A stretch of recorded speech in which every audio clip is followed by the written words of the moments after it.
Alors, maintenant qu'on a fait les radiographies, notamment la radiographie pulmonaire, on va passer à une autre technique qui est difficile mais très intéressante, qui est l'IRM. C'est une technique donc, qui s'est développée beaucoup depuis 20 à 30 ans. C'est une technique qui est récente. Aujourd'hui, ça paraît évident de passer des IRM. Il faut savoir que les premières images d'IRM ont été obtenues assez récemment, il y a moins de 30 ans. Et notamment toutes les applications qui sont en train de se développer sur l'IRM sont développées depuis assez peu de temps. Donc tout ce qui est la sémiologie IRM, il y a une sémiologie qui est nouvelle, qui est testée depuis finalement peu de temps. En tout cas, c'est un élément très performant qu'il faut savoir manier de manière optimale. Alors, déjà, pour commencer, comment différencier un scanner d'une IRM? C'est souvent la question qu'on se pose, surtout au niveau du cerveau, où ça peut être un peu compliqué. Autant, au niveau de l'abdomen, on comprend très bien que les images de scanner sont beaucoup plus fines, en bien meilleure résolution que les images d'IRM. Mais par exemple, au niveau du cerveau, on peut toujours se demander est-ce que c'est un crâne dans un scanner ou un crâne en IRM. Donc c'est assez simple finalement. L'une des choses les plus évidentes pour différencier le scanner de l'IRM, c'est tout ce qui est structure osseuse. Vous savez que les structures osseuses vont absorber beaucoup les rayons X, ce qui va entraîner des images comme ça qui vont être hyper denses, donc ça va être très blanc. Toutes les structures osseuses vont être très blanches, alors que par contre en IRM, le principe de l'IRM, je vous le rappelle, c'est l'excitation des protons, donc des ions H+, qui sont dans la matière, donc dans le corps humain, qui sont très présents notamment dans tous les organes qui contiennent de l'eau. Et donc l'excitation de ces protons va se faire avec l'impulsion d'un signal, et le signal recueilli après va permettre de former l'image. Ça c'est schématisé. Je ne reviendrai pas sur les grands principes de base de l'IRM qui sont très compliqués, sur les moments des spins, sur les différentes aimantations. En tout cas, pour retenir un petit peu le principe de l'IRM, c'est vraiment l'excitation des protons, donc notamment l'excitation des protons qui sont dans l'eau. Donc tous les organes qui vont être très aqueux, très chargés en eau, vont être très bien visibles, notamment le cerveau, c'est quasiment que de l'eau, donc on va avoir un très bon contraste pour le cerveau, mais également d'autres organes comme le foie, comme les articulations avec le cartilage qui est chargé en eau, qui va permettre de voir très bien toutes ces choses. Donc pour revenir à ce que je disais, l'os, donc par définition, c'est une structure qui va être très peu hydratée, où il y a très peu d'eau, c'est une structure qui est figée. Donc l'excitation par IRM ne va pas permettre d'obtenir un signal qui est très satisfaisant, et souvent, tout ce qui est structure osseuse va être comme ici, cette zone-là, ça va être complètement noir. Donc en fait, l'os, le vrai os, va être complètement noir puisqu'il n'y aura pas de signal, il n'y aura pas d'excitation possible. Par contre, si on voit bien que sur le scanner cérébral, l'os est complètement...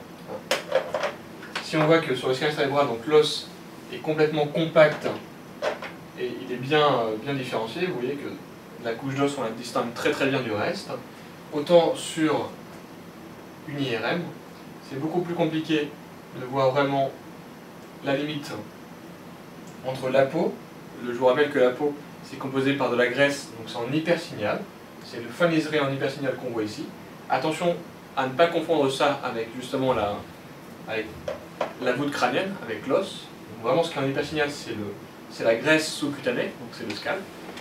Et ce qui est l'os, c'est vraiment ce qui est noir.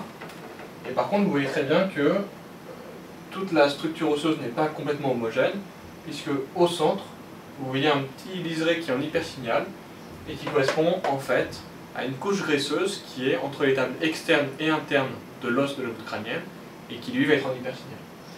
Pour rappel, on reverra tout à l'heure, mais le signal de la graisse est toujours en hypersignal T1 et en hypersignal T2. On reverra ça tout à l'heure. Donc là en fait, on a une structure osseuse qui n'a pas de signal en T1, qui n'a pas de signal en T2, mais au centre de cette structure osseuse, il y a une petite ligne graisseuse qui sera en hypersignal.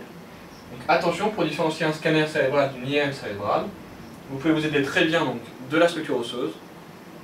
Pour le scanner, c'est très bien visible, c'est très facile. Pour l'IRM, c'est un peu moins facile.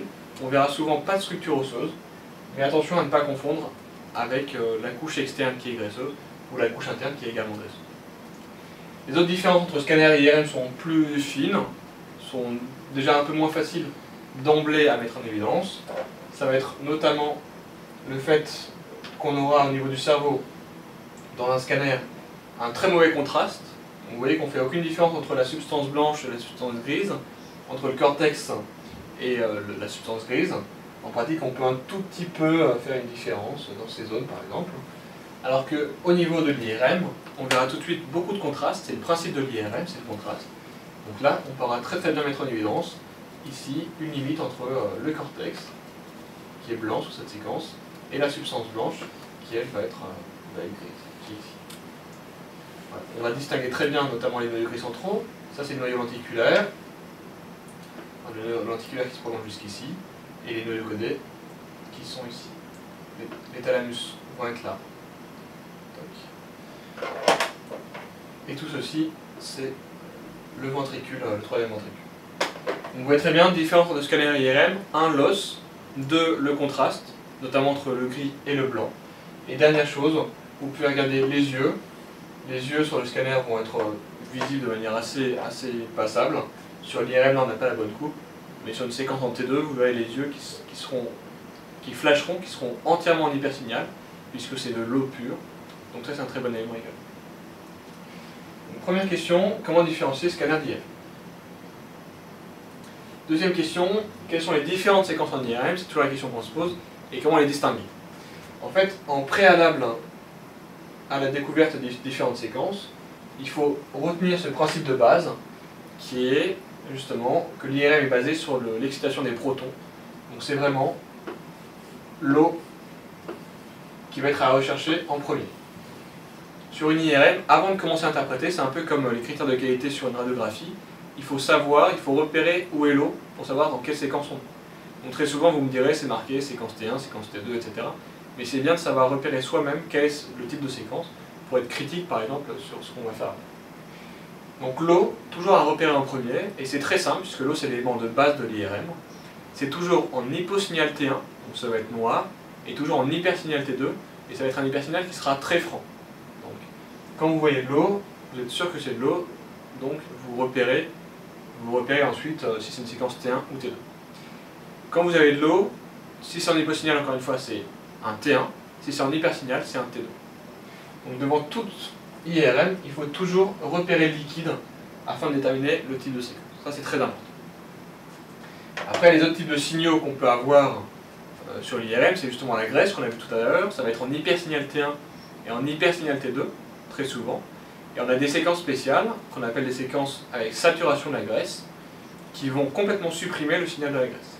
Donc si on a un doute par exemple sur de la graisse, on fait une séquence où on sature le signal de la graisse va devenir, au lieu d'être hypersignal T1 et T2, elle sera en hyposignal, que ce soit T1 ou T2, si la séquence contient une saturation de la graisse. Les autres éléments qu'on a vus, c'est l'os. L'os est toujours en hyposignal T1 et en hyposignal T2. Alors attention encore une fois, puisque ça c'est l'os qui est vraiment très minéralisé. Tout ce qui est cartilage ou tout ce qui est os en croissance, ça va être un petit peu gorgé d'eau. Donc ça sera plus facilement en hypo T1 et hyper T2. Et il faut savoir également que les os longs, par exemple, vont contenir beaucoup de graisse, puisque c'est la moelle osseuse est à l'intérieur, forcément, elle est graisseuse. Donc il vaut volontiers être en hypersignal T1 et en hyposignal T2. Donc attention, le signal change un petit peu. De manière globale, c'est hypo T1, hypo T2, sauf les os où il y a de la graisse qui sont hyper T1, hypo T2. Ensuite, le dernier signal dont on peut parler, c'est le signal du sang, notamment un hématome. Et alors là, le problème, c'est que ça devient compliqué, puisque autant le sang sur un scanner, c'est très simple, c'est une hyperdensité. Un hématome sous-dural, on aura vraiment une tache blanche qui sera un sous-dural. Alors que sur l'IRM, le signal du sang va dépendre des différentes phases de dégradation des produits du sang. Donc ça va être beaucoup plus compliqué. Une hémorragie très aiguë, par exemple, un hématome très aigu sera comme de l'eau, en hyposignal T1, hypersignal T2. Et ensuite, les signaux vont se modifier. L'aspect le plus typique d'un hématome, qui est un peu ancien, entre 3 jours et 3 semaines, ça va être un hypersignal T1 et un hypersignal T2. Mais sinon, à part ça, c'est un peu compliqué, donc on va pas rentrer dans les détails aujourd'hui. Alors, comment faire pour repérer l'eau sur les différentes séquences de l'organisme? Au niveau du cerveau, c'est pas très compliqué. Il L'eau, il y en a quasiment partout, justement, c'est ce qu'on a vu. Donc, notamment, quelque chose de très simple à repérer, c'est le système ventriculaire. Le système ventriculaire, il est gorgé d'eau. C'est ce qu'on voit ici également, au centre. Vous voyez, ça c'est un ventricule latéral. Et là, on a également les deux ventricules latéraux. On en a un ici et un là. Et donc ces ventricules vont être gorgés d'eau, en fait de LCR, de liquide céphalorachidien, mais qui va avoir le même signal que celui de l'eau. Donc en pratique, là, le ventricule est noir, donc c'est forcément, vous l'aurez compris, un T1. Là, les ventricules sont blancs, donc c'est forcément un T2. Si jamais par hasard vous n'avez pas les ventricules, regardez également, vous avez ce qu'on appelle des citernes. Enfin, ça c'est le quatrième ventricule, toujours le système ventriculaire. Et vous avez des citernes, par exemple ça c'est une citerne de la base. Vous avez également des citernes juste en avant du tronc cérébral, ici, et qui doivent contenir également de l'eau. Donc ça c'est très important. Sur cette séquence également, on voit les ventricules qui sont ici. Donc là, on a les ventricules latéraux, ici et ici. Et juste ici, on a le troisième ventricule qui est au centre de l'image. Là, les deux ventricules sont noirs, donc c'est également une séquence T1. En pratique, si vous regardez bien l'image, vous constaterez qu'ici et ici, on a des structures qui sont en hypersignal. C'est des structures, c'est des vaisseaux. Ça, c'est des sinus veineux. Donc en fait, c'est une séquence en T1 qui a été injectée avec du produit de contraste. On verra tout à l'heure que c'est un peu différent. Donc T1, T2, vraiment repérer le liquide au niveau du crâne de l'encéphale. C'est les ventricules et les citernes où il y aura beaucoup de liquide. Ensuite, quand vous avez un rachis, par exemple une moelle, un rachis cervical ou lombaire, là vous allez repérer le liquide céphalorachidien. La moelle, c'est tout ça, c'est ce qui est linéaire sur cette ligne. Donc c'est un petit peu grisé. Et tout ce qui entoure la moelle, ça va être du liquide céphalorachidien. C'est ce liquide qu'on va prendre quand on va faire des ponctions lombaires. Et donc c'est celui-là qu'il faut regarder pour savoir si c'est une séquence en T1 ou en T2. Ici vous voyez, autour de la moelle, on va dessiner. Tac, voilà. En bleu, c'est tout ce qui est liquide céphalorachidien. Donc là c'est en noir, donc c'est encore une fois c'est un T1. Sur la séquence d'après, vous voyez que la moelle, c'est un rachis lombaire, donc c'est le bas du dos. Là vous repérez le rachis avec les vertèbres lombaires, puis le sacrum qui est ici, excusez-moi. C'est ça. Voilà. Entre chacune de ces vertèbres, vous voyez les disques. Les disques intervertébraux, c'est ça. C'est ça également. C'est ça également. Donc ce sont des disques, vous voyez qu'ici ils sont en hypersignal. Et donc la moelle, au niveau du rachis lombaire, vous savez très bien que la moelle s'arrête. Il va y avoir une terminaison de la moelle au niveau du cône terminal, puis une séparation en plein de racines nerveuses, qui constituent la queue de cheval. Donc en gros, la moelle, le cordon médulaire s'arrête ici. Et après, tout ce qu'on voit ensuite, ce sont des queues de cheval. Ça, c'est les racines nerveuses qui se prolongent et qui vont ensuite sortir par les foramen et par les racines. Donc le principe est le même. Autour de ces racines de la queue de cheval, autour du cône terminal du cône médulaire, on va avoir également les espaces remplis par du liquide céphalorachidien. C'est tout ce qu'on voit ici. Et donc là, c'est en hypersignal, c'est brillant, c'est blanc, donc c'est un T2. Vous remarquerez justement ce qu'on vient de dire, que les disques intervertébraux, donc qui sont ici, ils sont gorgés d'eau, puisque c'est des disques qui permettent d'amortir. Et c'est normal qu'en T2, ils soient spontanément un peu intenses, alors qu'en T1, ici, ils étaient plutôt noirs, donc hypo T1, hyper T2, on se rend bien compte que les disques intervertébraux, c'est bien du liquide. C'est pas du liquide pur, bien sûr, c'est moins blanc que le LCR, mais c'est quand même gorgé d'eau.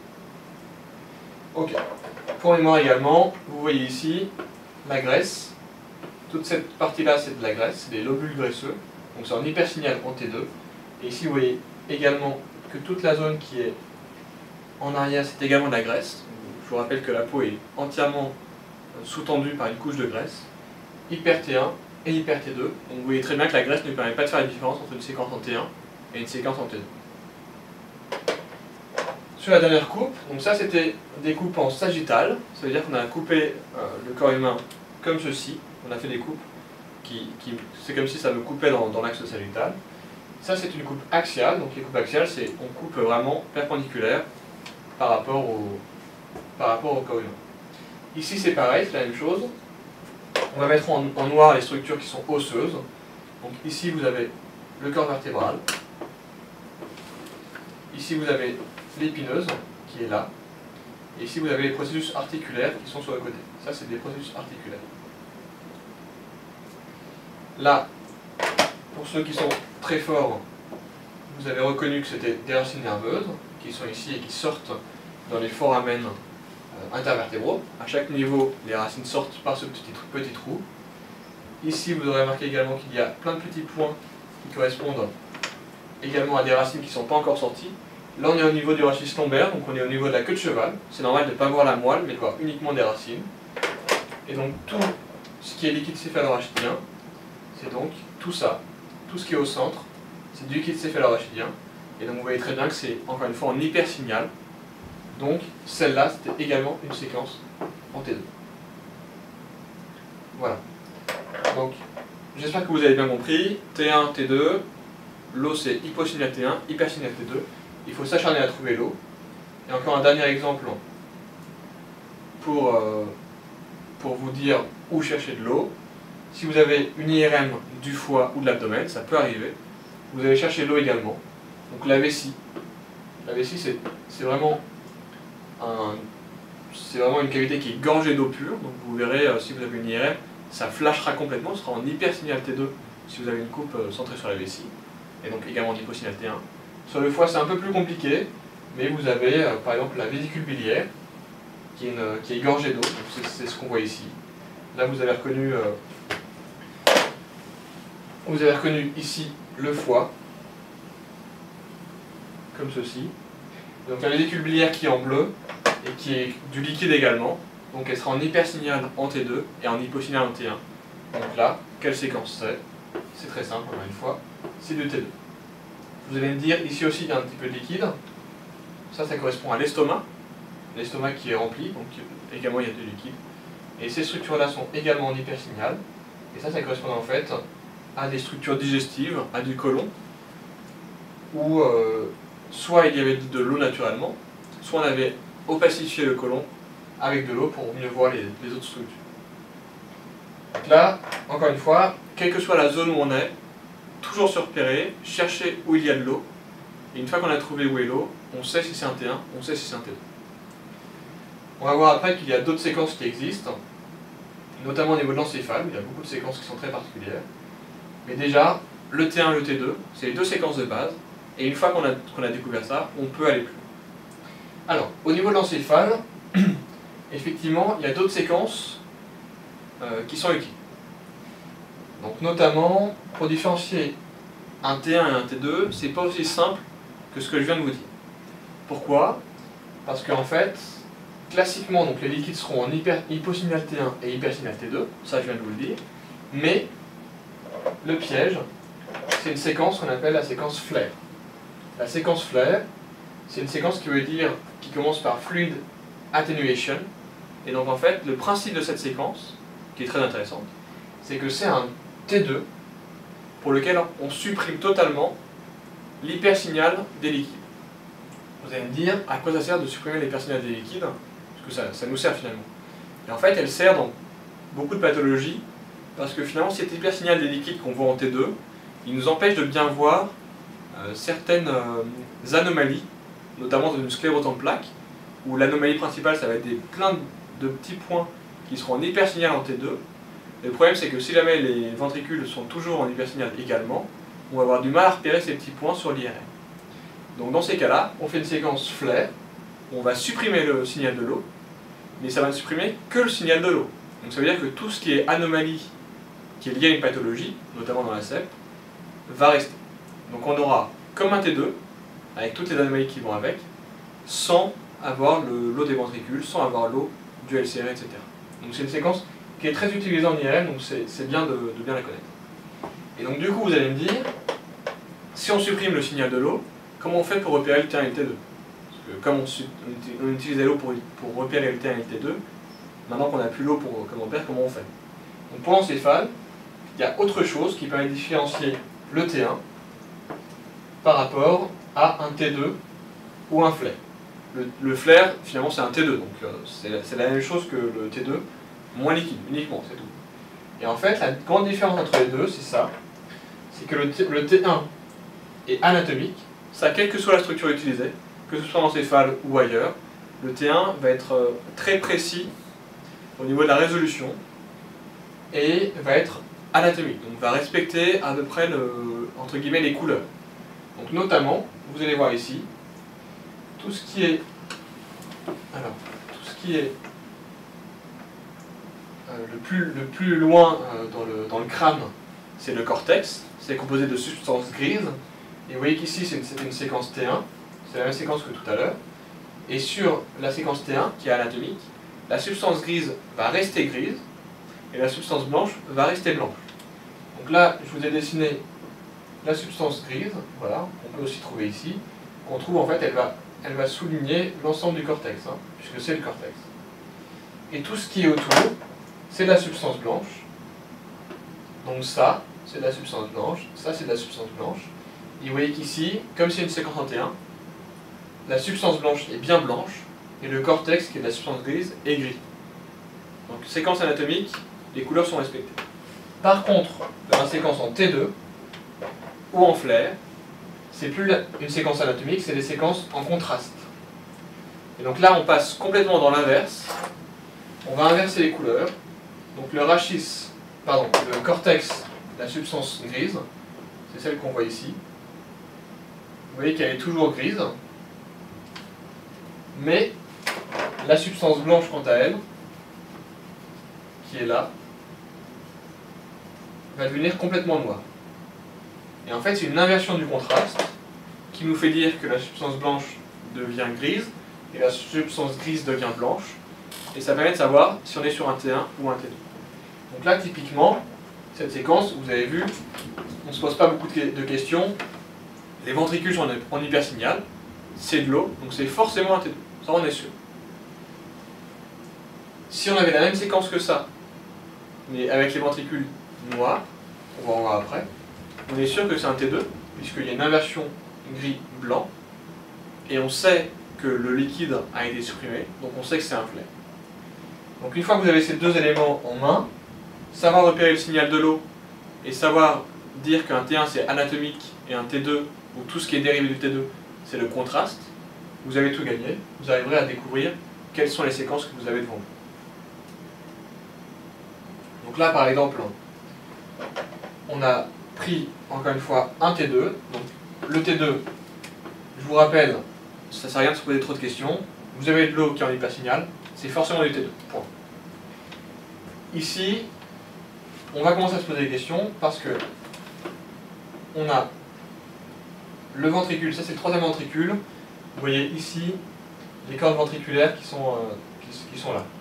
Donc toutes ces régions ventriculaires devraient normalement être en hypersignal si c'était un T2. Donc là, pour l'instant, on sait que c'est pas un T2. Par contre, on ne sait pas si c'est un flair ou un T1. Donc pour savoir si c'est un flair ou un T1, on retourne à ce qu'on vient de dire. On regarde le cortex. Là, le cortex, ici, il est blanc.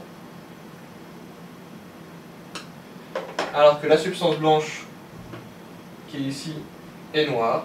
Donc on sait que c'est pas un T2, on sait que c'est pas un T1, donc c'est un flair. Et là, vous avez compris le raisonnement de base pour les trois séquences de base pour l'encéphale. C'est vraiment T1, T2 et flair. On va voir maintenant les autres séquences qui existent, puisqu'il existe quand même d'autres séquences que le T1, le T2 et le flair. Donc voilà, c'est ce que j'appelle les séquences spéciales. La séquence de diffusion. Ça, c'est une séquence qui est très importante. D'un point de vue de la compréhension technique, c'est un peu compliqué, c'est même pas très bien compris par ceux qui l'utilisent tous les jours. En fait, la diffusion, c'est une séquence IRM qui est toujours basée sur le T2, mais qui va amplifier le contraste de manière très très importante, et qui va en fait provoquer un hypersignal lorsque les molécules d'eau ne vont pas pouvoir bouger, vont être bloquées. Toutes les zones qui sont libres, où les molécules peuvent bouger de manière libre, par exemple dans les ventricules qu'on voit ici, ça c'est le ventricule latéral, c'est une région qui est remplie d'eau où les molécules d'eau peuvent bouger comme elles veulent, elles sont libres. Et donc ça va entraîner un hyposignal.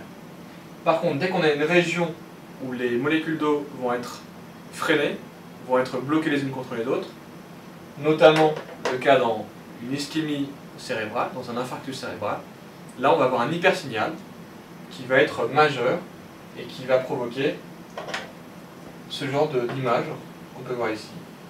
Ça c'est une image d'infarctus à la phase aiguë, où on voit que dans toute cette zone-là, par rapport à cette zone-là qui est normale, on a un hypersignal à la fois du cortex et de la substance blanche qui signe une ischémie cérébrale.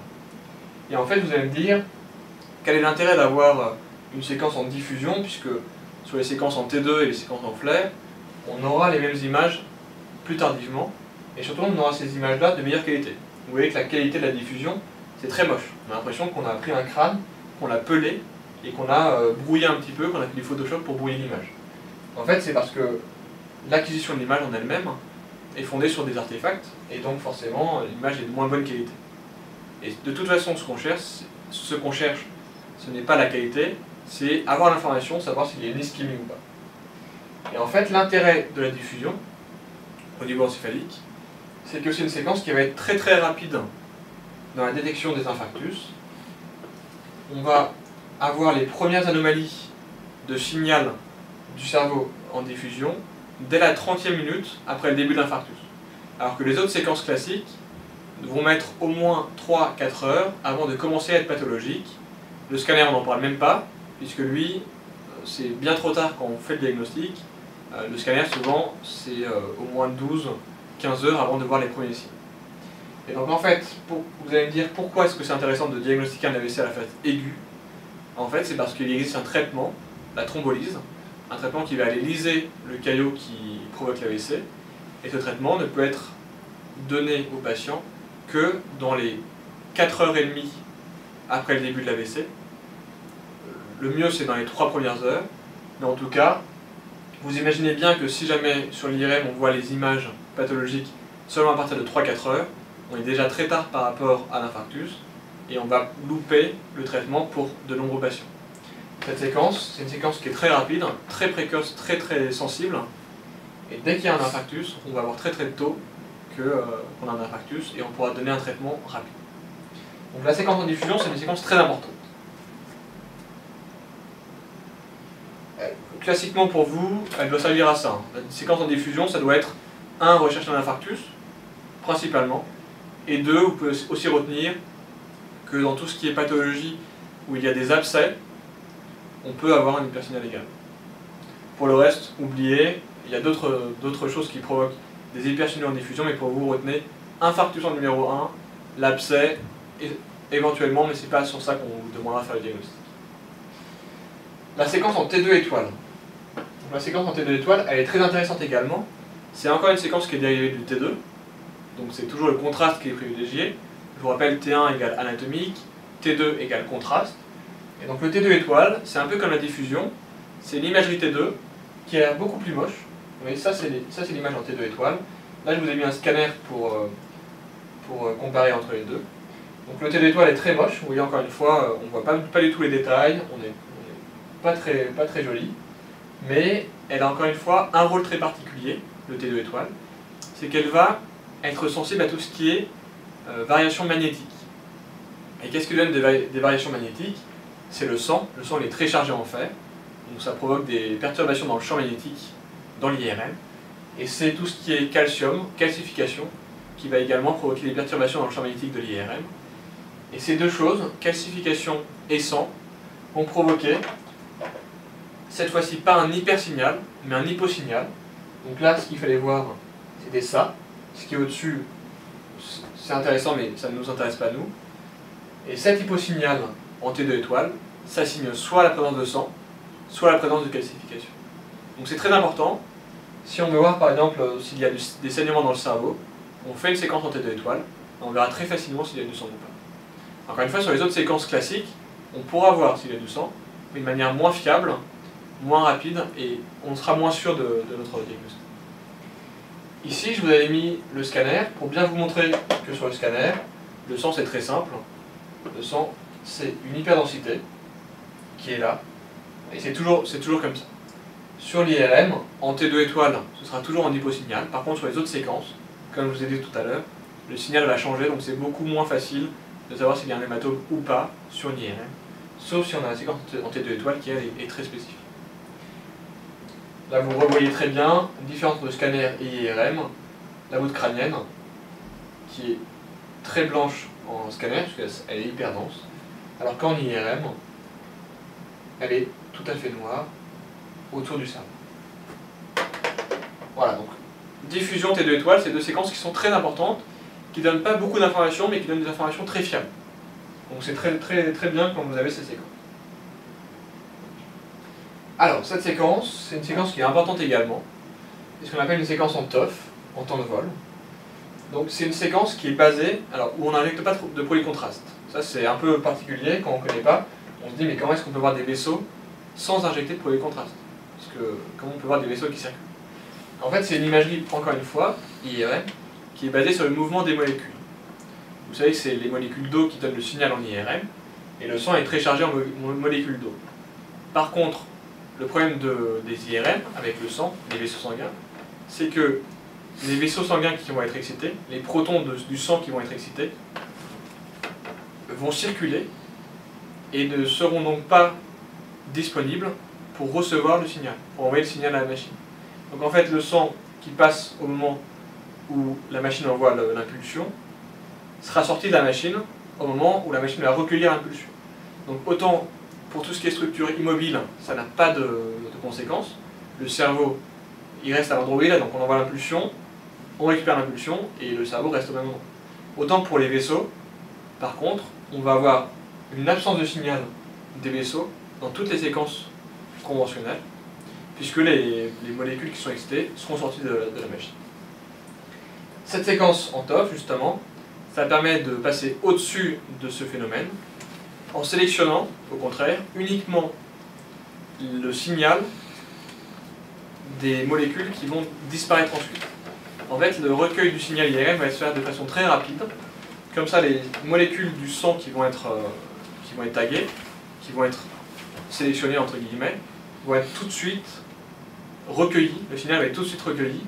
Et du coup, on n'aura quasiment que les structures vasculaires, au contraire. Vous voyez que tout le reste du cerveau ici, on est sur une coupe coronale, donc on est comme ça. Vous voyez que tout le reste du cerveau est très peu visible. Là, on n'a quasiment pas de signal. Et c'est lié en fait au fait que on recueille uniquement le signal des protons qui circulent et pas le signal des protons qui sont immobiles. Et donc ça nous permet d'avoir des images de vaisseaux sans injecter de produit de contraste de manière assez fiable. Là, vous avez reconnu ici, c'est un polygone de Willis. Le polygone de Willis, c'est ce qu'il y a au niveau du cerveau. Donc c'est l'arrivée des carotides qui se fait ici. Ça, c'est les carotides qui arrivent ici, qui se divisent ensuite en artère cérébrale antérieure, comme ceci, et en artère cérébrale moyenne, qui est ici, et qui part ensuite comme ça. Là, vous avez le système vertébro-basilaire, avec l'artère basilaire qui est ici, et qui va diviser en artère cérébrale postérieure. Et donc sur cette séquence, vous voyez donc qu'on analyse très bien le polygone de Willis, et il y a une chose qui saute aux yeux, tout de suite, c'est que de ce côté-là, il manque toute l'artère cérébrale moyenne droite par rapport à ici. Vous voyez qu'ici on a très clairement l'artère cérébrale moyenne qui avance de manière tout à fait normale, et là il manque totalement l'artère cérébrale moyenne.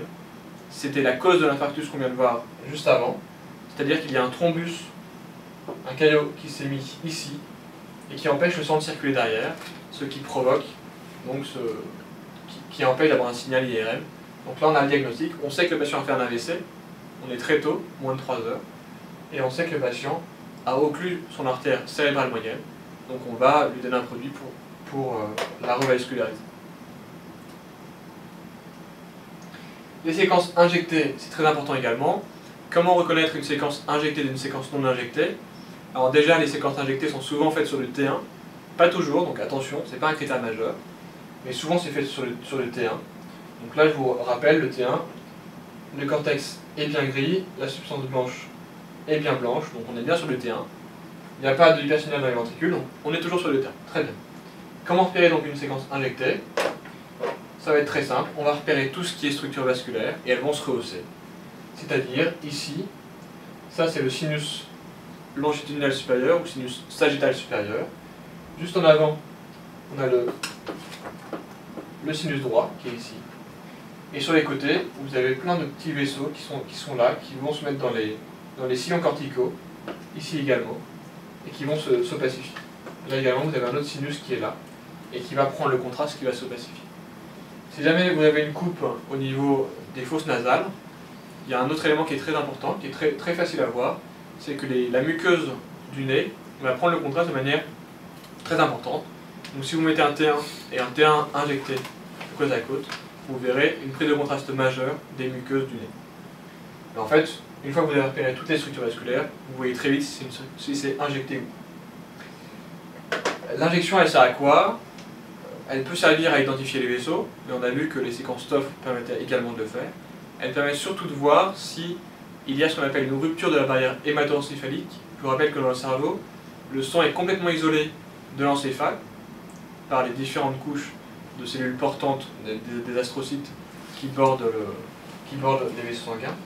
Donc dès qu'on a une prise de contraste dans le cerveau, ça veut dire qu'il y a une rupture de cette barrière hémato-encéphalique, et ça se voit dans les phénomènes ischémiques après un infarctus, dans les tumeurs notamment, dans les infections, etc. Et ici, par exemple, on voit très bien sur cette image qu'on a une petite structure nodulaire, arrondie, qui prend le contraste de manière assez importante, qu'on voyait déjà sur l'image d'avant, et qui correspondait à une métastase cérébrale d'un cancer du poumon. Donc si on n'avait pas injecté, on serait passé à côté, on ne l'aurait pas vu, alors que là, comme une métastase provoque une rupture de la barrière hémato-encéphalique, on a une prise de contraste et donc on voit les lésions. Alors, une dernière séquence que vous n'aurez probablement pas beaucoup l'occasion de voir, c'est une séquence en spectroscopie. Donc en fait en IRM on a beaucoup d'autres séquences que celles que je vous ai présentées. Là je vous ai vraiment présenté les essentielles, celles que vous verrez quasiment toujours. Mais il y a d'autres séquences qui sont importantes, dont on se sert tous les jours pour faire un diagnostic de certitude, notamment avec les différentes séquences qu'on a, on arrive très bien à faire la différence entre les différentes composantes d'une tumeur, par exemple. Justement, la graisse, on peut savoir très vite s'il y a de la graisse ou pas, s'il y a du calcium, on peut savoir s'il y a de l'eau, on peut savoir s'il y a des composants charnus qui vont prendre le contraste. Donc tout ça, ça nous permet de caractériser ce qu'on voit et d'être très précis quant au diagnostic. La spectroscopie, c'est une séquence qui est de plus en plus utilisée, qui est surtout utilisée au niveau du cerveau puisqu'il faut que l'organe soit le plus immobile possible. Donc vous comprenez bien qu'au niveau du foie, par exemple, avec la respiration, le foie va bouger. Au niveau des intestins et du tube digestif, avec le péristaltisme intestinal, vous savez que lors de la digestion, il y a toujours un mouvement de péristaltisme des ondes digestives, donc là aussi, ce serait impossible. Par contre, sur le cerveau, c'est assez simple à faire. Et en fait, la spectroscopie, c'est un peu comme un chimiste ou comme dans Les Experts, la série à la télé, où en fait on va analyser très précisément quelle est la composante d'une partie du cerveau. Donc, par exemple ici, on a mis un petit repère qui est juste ici, là, qui correspond à ce qu'on appelle la région du carrefour, qui est en arrière du ventricule latéral, et on va interroger la machine pour dire quelles sont les composantes qui sont dans cette zone du cerveau. On ne va plus demander à la machine de savoir s'il y a un hypersignal ou pas. On va carrément lui demander quelles sont les composantes, quels sont les métaboliques qui sont dans cette région du cerveau. Et la machine va nous donner ça, va nous donner en fait une courbe où on va voir différentes concentrations en fonction des différents métabolites. Donc là, par exemple, on a du N-acétylcystéine, c'est le composant principal des neurones dans le cerveau. Et le fait d'avoir un pic comme ça de N-acétylcystéine, ça veut dire qu'on a une activité neuronale qui est normale. Si jamais on a une destruction des neurones, on va avoir un effondrement, par exemple, de tout ce pic de N-acétylcystéine. Pareil, là on a deux pics qui s'appellent la choline et la créatinine. Oubliez-les vraiment, c'est de la sous-spécialité, donc retenez juste le principe de la séquence. Et typiquement, ces deux pics-là, qui ne sont pas très élevés ici, en cas de tumeur par exemple, ou en cas d'inflammation, vont beaucoup augmenter dans le cerveau, et vont donc être un très bon indicateur pour savoir si une lésion, c'est ce qu'on voit, c'est de la tumeur, quel type de tumeur, etc., quel stade, etc. Donc vraiment, il y a beaucoup de séquences qu'on utilise, qui ont chacun leur rôle propre, et ça nous permet d'avoir des diagnostics de plus en plus précis, et de plus en plus net. Alors, on va finir l'IRM, donc on ne va pas rentrer dans les pathologies, parce que ça devient vaste et complexe. On va uniquement redonner les contre-indications à un examen IRM. Ça c'est très important puisque lorsque vous ferez les prescriptions, là vous rentrez en D2, donc vous allez être externe à l'hôpital. Vous allez malheureusement avoir la corvée de devoir remplir toutes les demandes d'examen complémentaires, voire même de les faxer, de les amener directement au radiologue. C'est très chiant, je suis d'accord avec vous. Et ce qui est très important pour l'IRM, c'est les contre-indications à l'IRM, qu'il ne faut absolument pas négliger, et il faut faire un interrogatoire policier du patient, parce qu'en cas de manquement à ces contre-indications, il peut se passer vraiment des choses catastrophiques. Par exemple, la principale contre-indication, si vous devez en retenir qu'une, c'est le pacemaker. Alors le pacemaker, c'est une contre-indication absolue à l'IRM. Pourquoi? Pas tellement parce que c'est magnétique, mais parce que, en fait, le système de fonctionnement du pacemaker va être complètement altéré par l'IRM. Je vous rappelle que l'IRM, c'est un énorme aimant qui émet un champ magnétique qui est assez important. Les IRM les plus répandus, c'est ce qu'on appelle des IRM 1.5 Tesla, c'est la puissance du champ magnétique. Aujourd'hui, on a des IRM qui font 3 Tesla, c'est le double. Donc le champ magnétique est encore plus énorme. Et en fait, ce champ magnétique va aller modifier la programmation du pacemaker, voire complètement l'arrêter. Donc vous imaginez très bien qu'un patient qui a un pacemaker et qui dépend entièrement du pacemaker pour avoir une activité cardiaque, si jamais en cours d'examen le pacemaker s'arrête, le patient fait un arrêt cardiaque sur la table, et si on ne le réanime pas, il y a beaucoup de chances de mourir dans les minutes qui suivent. Donc le pacemaker, retenez comme indication, retenez que c'est vraiment une contre-indication absolue. Vous allez me dire que certains pacemakers maintenant sont compatibles. Alors c'est vrai, de plus en plus les matériaux sont faits pour être compatibles avec l'IRM. En pratique, vous, pour ne pas vous embrouiller, retenez pacemaker égale contre-indication absolue à l'IRM. Les autres contre-indications, ça va être la présence de corps étrangers métalliques. Donc là, c'est typiquement le principe de l'IRM en tant que tel qui est en cause, parce que l'IRM, c'est encore une fois, c'est un aimant. Donc tout ce qui est corps étranger métallique va avoir tendance à être attiré par l'aimant, et donc autant c'est pas très grave si par exemple on perd une épingle dans l'IRM, puisqu'elle va venir se coller contre l'IRM de façon assez brutale. Par contre, vous imaginez bien qu'un patient qui a un corps étranger métallique dans l'œil, ce corps étranger va être complètement entraîné par le champ magnétique et le patient va perdre son œil, voire pire. Donc vraiment c'est très important, toujours vérifier ça, notamment les patients, leur demander s'ils ont un métier à risque, donc s'ils font du meulage, du fraisage, avec un risque de projection de corps étranger dans l'œil. Pareil, si jamais vous avez un blessé par balle, ne faites pas... soyez prudent avant de le mettre dans l'IRM, et assurez-vous bien que c'est pas une balle qui est métallique. Aujourd'hui, il y a peu de balles qui sont métalliques encore, mais assurez-vous bien de ça avant de le mettre dans l'IRM. La claustrophobie, vous comprenez bien, c'est également une contre-indication. Autant les scanners aujourd'hui sont très fins, avec un simple anneau, et les patients sont libres à l'intérieur de scanners, donc pas une impression d'oppression justement. Autant les IRM sont encore majoritairement des tunnels, dans lesquels le patient est allongé. Si jamais vous n'êtes jamais entré dans une IRM, allez voir au moins comment ça se passe. et souvent vous verrez qu'en fait, une fois allongé dans l'IRM, vraiment la partie haute de l'IRM est quasiment collée à vous, donc on est complètement enfermé dans cette IRM, et pour les patients claustrophobes c'est très très désagréable. Même quand on n'est pas claustrophobe, ça peut être un petit peu long d'avoir l'IRM.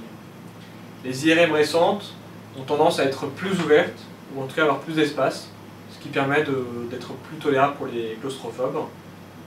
Sachez aussi que si jamais vous avez vraiment un patient claustrophobe, il existe des IRM particulières qu'on appelle en champ ouvert, et qui en fait sont deux anneaux verticaux dans lesquels le patient reste debout ou est assis, mais qui sont ouverts. Donc en fait le patient n'a pas cette impression d'oppression qui est celle qu'on a quand on est dans une IRM normale.